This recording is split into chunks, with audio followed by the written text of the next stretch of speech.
Donc il y a Naïma Oumcheima qui me demande c'est quoi exactement un psychologue, puisque depuis tout à l'heure on parle de psychologue, de psychanalyste, de psychothérapeute, etc. et on n'a pas encore défini. Alors simplement le terme de psychologie, il signifie science de l'âme, littéralement, puisque le psyché, c'est du grec, veut dire l'âme, et logos vient le terme pareil du grec veut dire science. Donc la psychologie, c'est à l'origine un terme impersonnel qui désignait uniquement l'étude de la conscience humaine et des faits psychiques. Mais avec Freud, et à partir de Freud, la psychologie, elle s'est un peu émancipée elle s'est séparée de la philosophie et de la neurologie pour devenir une science autonome. Donc, le psychologue, c'est quelqu'un qui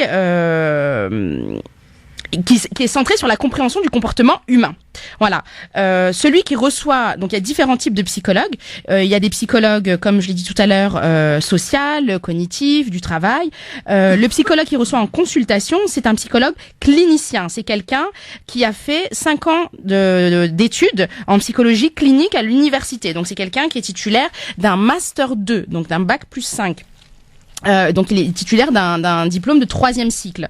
Les psychologues sont les seuls à établir des bilans psychologiques à partir de tests de personnalité, c'est les seuls à évaluer également les capacités intellectuelles et le développement psycho-affectif du patient. On est les seuls, les psychologues, donc nous, effectivement je m'inclus, nous sommes les seuls on est les seuls même à pouvoir faire des tests de personnalité, à établir un bilan psychologique. Le psychologue clinicien, c'est quelqu'un qui étudie de façon approfondie les processus psychiques de la personne qui sont à l'origine de ses conduites, qu'elles soient normales ou pathologiques.